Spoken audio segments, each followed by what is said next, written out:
Exercise 15.1, question number 1. Complete the following statements. Part 1. Probability of an event E plus probability of the event not E is equals to. तो इसका क्या मतलब है? इसका ये मतलब है कि किसी इवेंट की होने की प्रोबेबिलिटी और किसी इवेंट की ना होने की प्रोबेबिलिटी का सम क्या होता है। तो आप याद रखना कि किसी इवेंट की होने की प्रोबेबिलिटी और किसी इवेंट की ना होने की प्रोबेबिलिटी का सम हमेशा 1 के इक्वल आता है। देखो इसको डिनोट कैसे करेंगे। P of E plus P of not E is equals to 1। Okay, next part देखो। The probability of an event that can not happen is. अब इसका क्या मतलब है?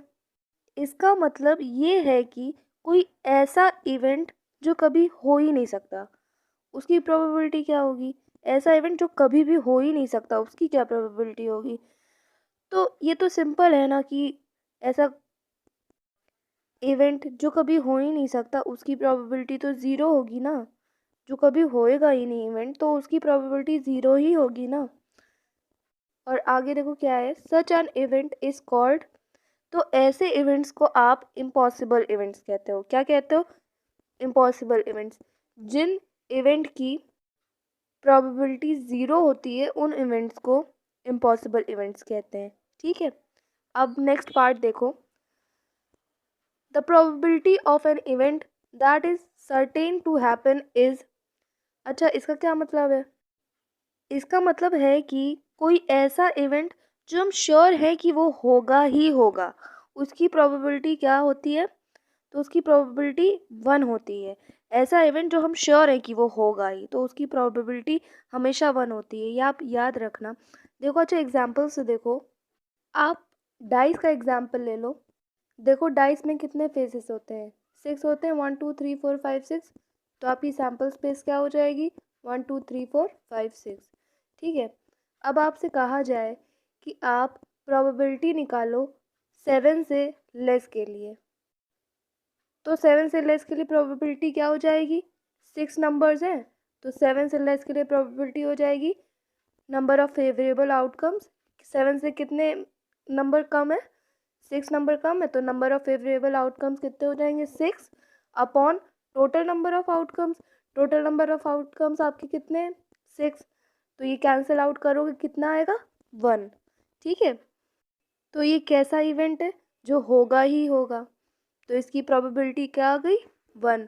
अब अच्छा, ऐसे इवेंट्स को बोलते क्या है? Such an event is called sure event.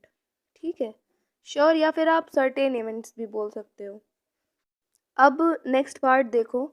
The sum of the probabilities of all the elementary events of an experiment is. अब इसका क्या मतलब है? देखो, सबसे पहले तो एलिमेंट्री इवेंट्स क्या है? तो एलिमेंट्री इवेंट्स का मतलब ये होता है कि जिसके फेवर में एग्जैक्टली 1 आउटकम हो। एग्जैक्टली 1। देखो एग्जाम्पल से ज़्यादा क्लियर होगा। आप कॉइन वाला एग्जाम्पल ले लो। आप किसी कॉइन को टॉस करते हो तो क्या प्रोबेबिलिटी होती है? या तो हेड आएगा या तो टेल आएगा। तो सैम्पल स्पेस क्या होगी?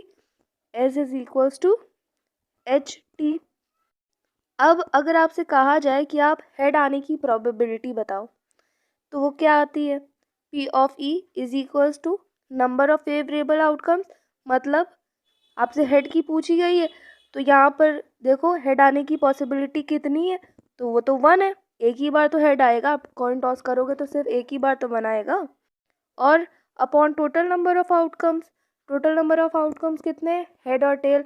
आपके टोटल नंबर ऑफ आउटकम्स वही होते हैं जो आपके सैम्पल स्पेस में होते हैं। तो कितने? 2। तो क्या आ गया? 1/2 आया। अब ये देखो, आपका जो फेवरेबल आउटकम है वो एग्जैक्टली 1 आया है। आपका फेवरेबल आउटकम एग्जैक्टली 1 आया है। तो ऐसे ही इवेंट्स को हम एलिमेंट्री इवेंट्स कहते हैं।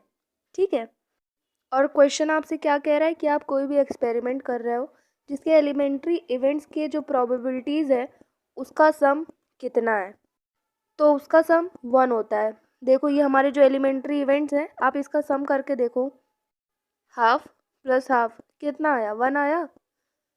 ठीक है, तो किसी भी एलिमेंट्री इवेंट्स के प्रोबेबिलिटीज़ का सम हमेशा 1 आता है।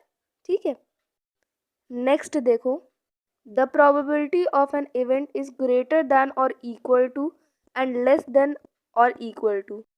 तो इसका क्या मतलब है? इसका मतलब है कि किसी भी इवेंट की प्रोबेबिलिटी किसके इक्वल या ग्रेटर आती है और किससे लेस या इक्वल आती है। तो ये आप याद रखो कि किसी भी इवेंट की प्रोबेबिलिटी हमेशा 0 के इक्वल या उससे बड़ी आती है और 1 के इक्वल या उससे छोटी आती है। आप ये कभी नहीं देखोगे कि किसी इवेंट की प्रोबेबिलिटी 0 से छोटी आ रही है या 1 से बड़ी आ रही है, क्योंकि किसी भी इवेंट की प्रोबेबिलिटी हमेशा 0 और 1 के बीच में ही लाई करती है। ठीक है, question number 2, which of the following experiments have equally likely outcomes, explain. सबसे पहले तो इक्वली लाइकली आउटकम होता क्या है? तो अगर किसी भी इवेंट के जितने भी आउटकम्स हैं उन सब के पास सेम प्रोबेबिलिटी हो अकर करने की, मतलब उन सभी आउटकम्स के पास इक्वल इक्वल चांस हो होने का, उसको हम कहते हैं इक्वली लाइकली आउटकम। देखो, जैसे कॉइन टॉस किया हमने, तो या तो हेड आएगा या तो टेल आएगा। ठीक, तो अभी दोनों हेड और टेल दोनों के पास इक्वल इक्वल चांस है आने का, तो बस हम इसी को कहते हैं equally likely outcome. First part देखो, a driver attempts to start a car, the car starts और डज नॉट स्टार्ट। तो ड्राइवर ने कार स्टार्ट करने की कोशिश की, अब कार स्टार्ट होगी कि नहीं होगी, ये इक्वली लाइकली आउटकम्स है या नहीं है। तो आप खुद सोचो कि अगर कार अच्छी कंडीशन में है तब तो वो कंफर्म स्टार्ट होगी, लेकिन अगर कार में पेट्रोल नहीं है तो वो स्टार्ट नहीं हो सकती। अगर कार का इंजन सही नहीं है तो वो स्टार्ट नहीं हो सकती। ठीक है, तो कार स्टार्ट होने का तो आपको सिर्फ एक ही रीज़न मिलेगा कि अगर वो अच्छी कंडीशन में है तभी वो स्टार्ट होगी, और कार नहीं स्टार्ट होने के तो हमें बहुत सारे रीजंस मिल जाएंगे। तो इसलिए इक्वल इक्वल चांसेस तो नहीं है कार स्टार्ट होने के, कार नहीं स्टार्ट होने के चांसेस ज़्यादा दिख रहे हैं, राइट। इसलिए ये आपका इक्वली लाइकली आउटकम नहीं है। तो फर्स्ट का आंसर क्या हो जाएगा? Not equally likely outcome. ठीक है, इक्वली लाइकली आउटकम नहीं है। नेक्स्ट पार्ट देखो, a player attempts to shoot a basketball, she he shoots और मिसेस द शॉट। प्लेयर ने बास्केटबॉल शूट किया, अब वो शूट होगा या मिस होगा वो शॉट, तो ये एक्सपेरिमेंट इक्वली लाइकली आउटकम है कि नहीं है। तो देखो, इस क्वेश्चन में सब कुछ प्लेयर के ऊपर डिपेंड करेगा। अगर वो अच्छा प्लेयर होगा तो वो शूट कर देगा, और अगर अच्छा प्लेयर नहीं होगा तो वो शूट भी कर सकता है या मिस भी कर सकता है शॉट। तो इसमें भी आपके इक्वल इक्वल चांसेस नहीं है शूट या मिस करने के, क्योंकि हम किसी भी प्लेयर की एबिलिटी उस गेम को खेलने की डिफाइन नहीं कर सकते ना, कि वो शूट कर पाएगा या नहीं, या वो मिस कर देगा। तो इसलिए ये भी आपका नॉट इक्वली लाइकली आउटकम हो जाएगा। नेक्स्ट पार्ट देखो, a trial is made to answer a true false question, the answer is right और रॉन्ग। तो इसमें तो सिंपल, या तो आंसर राइट होगा या तो रॉन्ग होगा, तो इक्वल इक्वल चांसेस है राइट और रॉन्ग होने के, इसलिए ये आपका इक्वली लाइकली आउटकम हो जाएगा। अब नेक्स्ट पार्ट देखो, a baby is born, it is a boy और अ गर्ल। अब इसमें भी कोई बेबी बॉर्न हुआ है तो वो या तो गर्ल होगी या तो बॉय होगा, तो दोनों के इक्वल इक्वल चांसेस हैं, वो गर्ल भी हो सकती है या बॉय भी हो सकता है, तो इसलिए ये भी आपका इक्वली लाइकली आउटकम हो जाएगा। Question number 3, why is tossing a coin consider to be a fair way of deciding which team should get the ball at the beginning of a football game. तो इस question में आपसे कहा जा रहा है कि फुटबॉल गेम की बिगिनिंग में बॉल किसको मिलनी चाहिए, किस टीम को मिलनी चाहिए, ये कॉइन ही टॉस करके क्यों डिसाइड किया जाता है, ये कॉइन टॉस करके ही डिसाइड करना क्यों फेयर माना जाता है। तो ऐसा इसलिए होता है, जब आप कॉइन टॉस करते हो ना, तो या तो हेड आएगा या तो टेल आएगा, दोनों के 50-50% चांसेस होंगे, या तो हेड आने की चांसेस होंगे, मतलब दोनों के 50-50% चांसेस होंगे, या तो हेड आएगा या तो टेल आएगा। देखो, अगर आप प्रोबेबिलिटी लिखते हो हेड आने की या टेल आने की, तो वो कैसे लिखते हो? पहले सैम्पल स्पेस क्या आता है, एच और टी, फिर अगर आपसे बोला जाए कि हेड आने की प्रोबेबिलिटी कितनी होगी, तो total number of favourable outcomes upon total number of outcomes. ठीक है, तो हेड के लिए हेड सिर्फ एक ही बार आ रहा है, तो फेवरेबल आउटकम क्या हो जाएगा 1, और टोटल नंबर ऑफ आउटकम्स कितने, हेड और टेल, मतलब 2, 1/2। वैसे ही टेल की भी सेम, टेल कितनी बार आएगा, 1 बार आएगा, upon total number of outcomes 2। तो देखो दोनों की हाफ हाफ आ रही है, दोनों का हाफ हाफ जा रहा है, 50-50%। तो इसीलिए कॉइन को टॉस करना फेयर वे होता है, फेयर वे मानते हैं।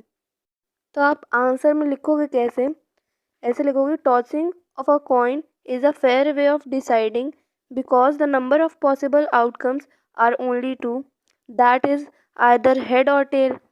Since these two outcomes are an equally likely outcome, क्योंकि दोनों इक्वल चांस है ना आने के, हेड और टेल, तो वो इक्वली लाइकली आउटकम्स है। तो इसीलिए tossing is unpredictable and is considered to be completely unbiased.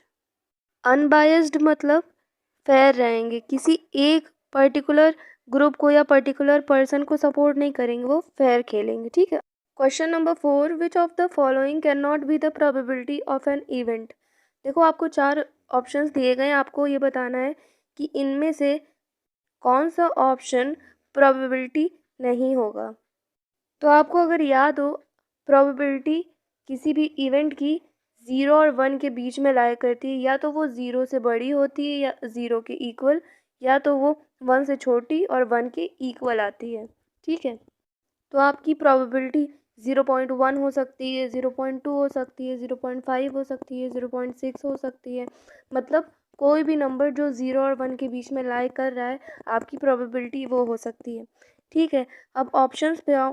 पहला ऑप्शन देखो 2/3, इसको डिवाइड करो, इसको डिवाइड करोगे तो 0.6 आएगा। ठीक है, तो ये आपका 0 और 1 के बीच में ही लाई कर रहा है, तो ये तो आपकी प्रोबेबिलिटी हो सकती है, ये आपकी प्रोबेबिलिटी होगी। अब नेक्स्ट ऑप्शन देखो -1.5, अब ये तो क्लियरली 0 से छोटा है, 0 से छोटा है -1.5, तो आपकी प्रोबेबिलिटी, क्योंकि ये 0 और 1 के बीच में नहीं लाई कर रहा है, इसलिए ये आपकी -1.5 आपकी प्रोबेबिलिटी नहीं होगी। सी ऑप्शन चेक कर लो, 15%, इसको 15/100 लिख सकते हैं, इसको सॉल्व करेंगे तो कितना आएगा 0.15। तो ये भी आपका 0 और 1 के बीच में लाई कर रहा है, तो ये भी आपकी प्रोबेबिलिटी होगी। और ये तो डी ऑप्शन में तो 0.7 है ही, ये आपका 0 और 1 के बीच में लाई कर रहा है, तो ये भी आपकी प्रोबेबिलिटी होगी। तो सिर्फ बी ऑप्शन -1.5 आपकी प्रोबेबिलिटी नहीं होगी, तो आपका B option correct. Question number 5, if P of E is equals to 0.05, what is the probability of not E? तो अगर आपको ध्यान हो, मैंने एक फॉर्मूला बताया था आपको, P of E प्लस मतलब probability of an event plus probability of not an event मतलब P of not E is equals to 1, मतलब probability of an event plus probability of not an event का जो सम होता है ये आपका 1 होता है। ठीक है, तो आपको आपका फॉर्मूला मिल गया, आप इसमें वैल्यू पुट करो, आंसर निकालो। 0.05 plus P of not E is equals to 1। अब 0.05 को उधर लेके जाएंगे, तो P of not E is equals to 1 minus 0.05, इसको माइनस करेंगे तो कितना आएगा 0.95। ठीक है, आपका ये आंसर मिल गया आपको।